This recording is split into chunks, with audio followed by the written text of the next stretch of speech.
أعوذ بالله العظيم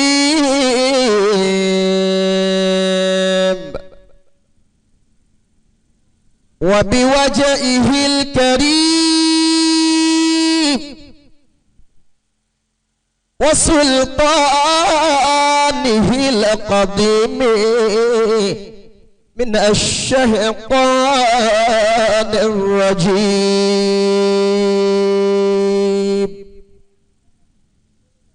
بسم الله الرحمن الرحيم.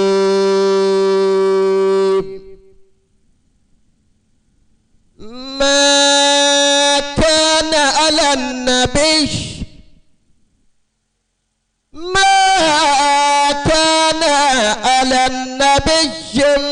من أرج فيما فرض الله له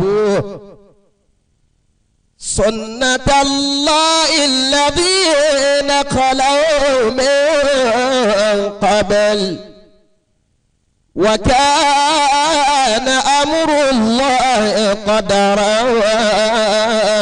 مقدورا.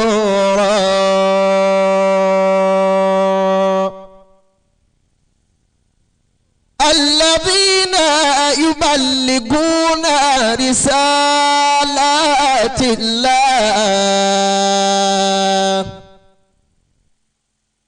ويخشونه ولا يخشون أحدا إلا الله وكفى بالله حسيبا.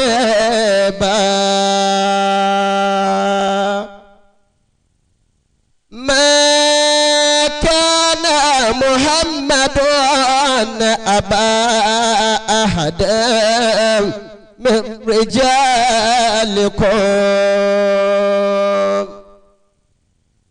ولكن رسول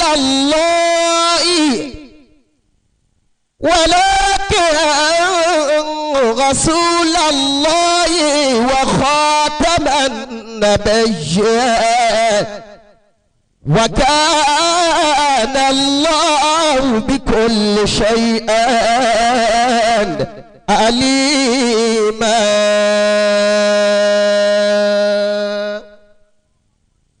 يا أيها الذين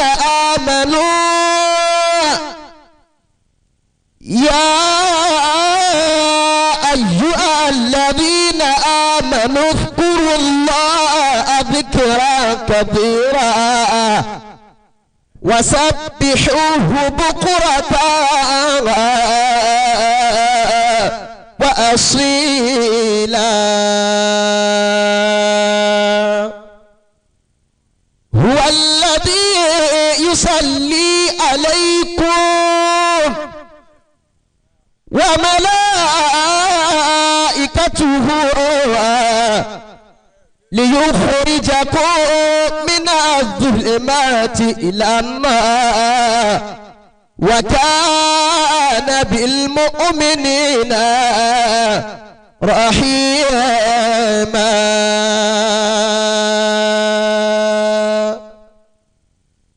تحيته يوم يلقونه السلام وأعد له أجرا كريما. يا أيها النبي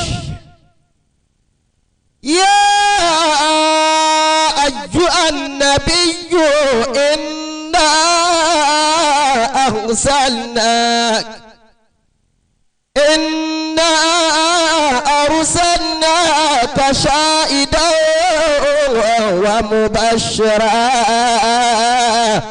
ونذيرا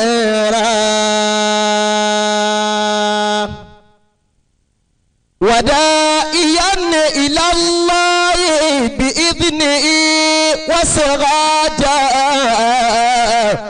منيرا وبشر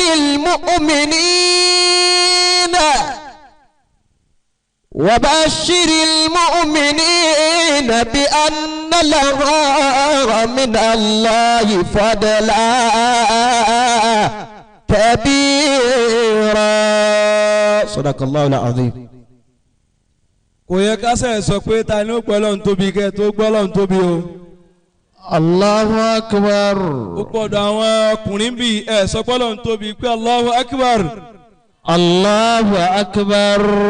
lẹ́yìn mínísítà èèyàn kan ló tún tẹ̀lé wọn tó appreciate pé àfa ń kálí Kùránù bó ti rí bí àfa alákọ̀ọ́kọ́ tó ké náà nù àfa ẹlẹ́ẹ̀kejì náà tún ké mínísítà nìkan ló jáde tí wọ́n appreciate àfa. kò sì yẹ kó máa rí bẹ́ẹ̀